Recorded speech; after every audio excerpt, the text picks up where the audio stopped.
On this episode, it's time for another one of those, no one requested this kind of series. That's right, nobody has asked me to do the Curse timeline. I've not received a single request for it, but I had all of the movies on hand and I wanted to watch them. I hadn't seen them for a long time, so I thought it might be a fun thing to do. So here you go, it's a Curse timeline. So if you haven't heard of these before, I guess be prepared for a treat. And we'll see if, we'll see if they actually have any sort of a timeline or if they are like their title, cursed. We begin back in 1987 with The Curse, directed by David Keith. Yes, that David Keith. That's right, this was Charlie's dad's directorial debut, and starts with a farmer going mad about the water, and then flashes back to 6 months earlier and we're at a farm with Sheriff Lobo and his son Wesley Crusher. And Moochie's here too, wearing that classic 80s staple, the football jersey half shirt. There's a little girl here as well, and she's Zach's little sister, but she's also Will Wheaton's real-life sister too. And Papa Nathan is super into religion, causing his wife to seek the care of their farmhand, who is really, like, Mike is just a really hairy guy. It's like I'm watching the American Werewolf transformation scene or something.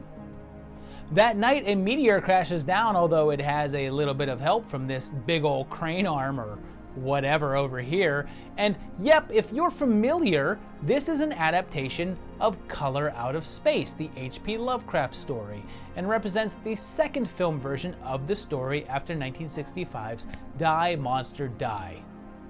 Soon, the rock is oozing its fluids into the ground and has an effect on the crops, making them larger but pretty gross inside. Bo Duke, looking practically unrecognizable here, is here looking to see if the town is the right spot for a reservoir. And there's a quick flash of a Cosmo dated 1983, so it's possible that's the year.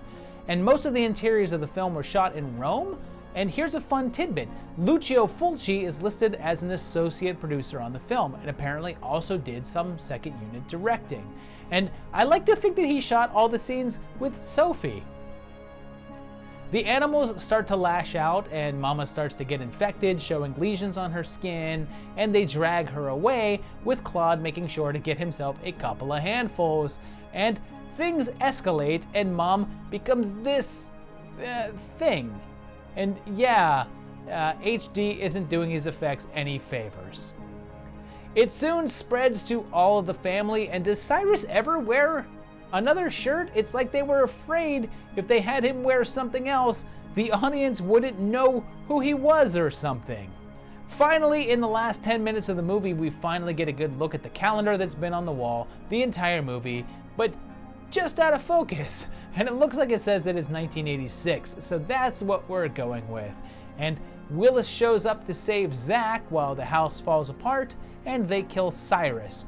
But Mom is now this mutated thing, and everything is destroyed, with young Zach and Alice escaping. But then we get a news report that says it's January 1987, and they say the events of the film happened last fall, and that was the 6 months from the intro. So the film is set in the fall of 1986, and the water infection is still spreading. Davidson's Realty. Charlie there. 2 years later, a sequel arrives with 1989's Curse 2, The Bite, which starts in a different fashion in Arizona as two guys round up a snake from a nuclear test site, and a young couple is on a road trip and they break down. Hey! Hey, what? How about a story? Sure. Okay.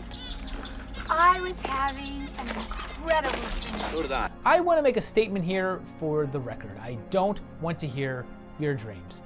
Every time someone says, let me tell you about my dream, all I hear is I'm going to tell you a random story that didn't happen and doesn't make any sense and doesn't matter. Just tell me if I was in it and whether I was wearing pants. Along the way, they encounter a gas station attendant who has a mutated snake dog, and Clark gets bitten by one that snuck aboard their car.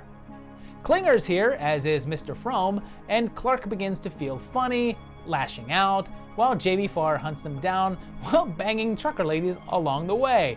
And then, I would like to suggest that this is the first movie to have a moment in which an arguing couple makes up with each other by way of a driving finger blast accompanied by romantic music. Wait,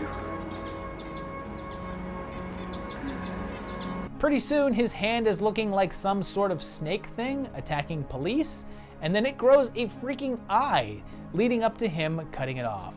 And by this point, you're realizing that this one has absolutely nothing to do with the first film, and is a sequel in name only.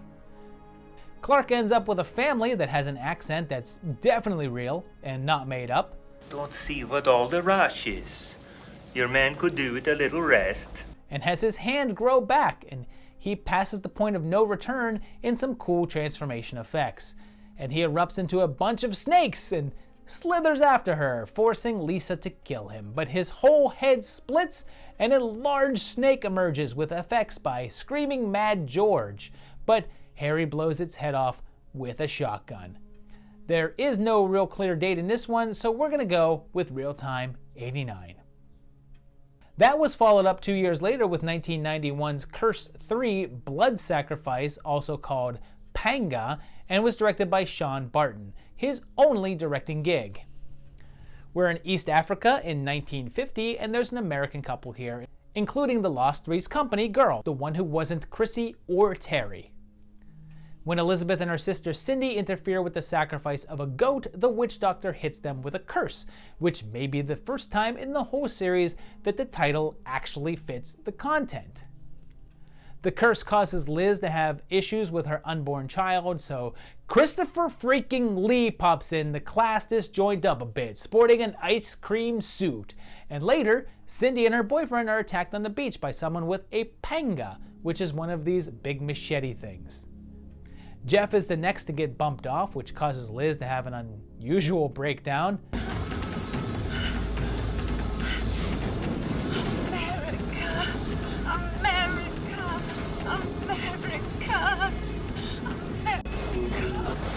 And she's chased and taunted by the witch doctor, but is the good doc actually the villain? It's revealed that Dr. Pearson is indeed friends with the shaman and that a sea demon has been summoned to get revenge for ruining the goat ceremony. They shoot it, but Michael Myers is it, and sets the nearby sugarcane field on fire, which burns the witch doc, but the creature keeps coming, and it's a Black Lagoon reject that literally seems to have wandered in from a different movie, but it's pretty cool. They burn it too, but the next day, there's another panga there. Now, here's where it gets tricky. You see, back in 1988, there was a movie produced by Empire Pictures, but before they could release it, they went bankrupt, so it wasn't released. It sat on a shelf for 5 years before Columbia TriStar picked it up and popped it out on video in '93, but gave it the new title of Curse 4, The Ultimate Sacrifice. So as you can imagine, that means it isn't connected to the previous films as well. This one gives us a monastery, and a school teacher stops by to do a project, but there appears to be a secret below that's causing some spooky stuff. Ian Abercrombie is here, and he's been in a million things, but I'm going to call him Spinach Chin from Army of Darkness. And there's also a young priest played by Timothy Van Patten. And as I've pointed this out before, but this guy had a run in the 80s as an actor, and you may know him best as the really bad kid from 1984, but he switched careers and became an Emmy Award-winning TV director, doing episodes of high-profile shows like Game of Thrones, Boardwalk Empire, and The Sopranos. There's this odd scene with a dying priest confessing to wishing that he had more sex in his life, and hoping that when he dies, he'll be able to have sex with God. And it has this big swelling romantic music behind it. Now that I'm dying, I can confess that maybe when I die, I'll have great sex with God. The thing below kills Brother Orsini, and I also want to point out that they have this statue of Jesus downstairs, but it's clearly a real guy. So when it comes alive, it's really not surprising at all. The evil takes over Elizabeth and becomes Edgar Winter. Just look it up. But John gets the upper hand on him by shining a light on him, which I guess dispels the demon. That was easy. So there's no date again here, so we're going to give it the real time. I guess we'll go with the release date of 93. Sure, why not?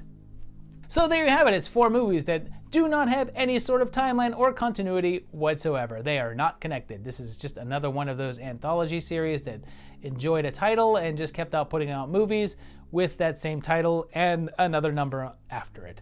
There you go. If you've seen these or heard of these or enjoyed them, let me know down below in the comments. Maybe this jogs some memories and you're like, oh yeah, I remember that. Yeah. Shout that out. Let me know.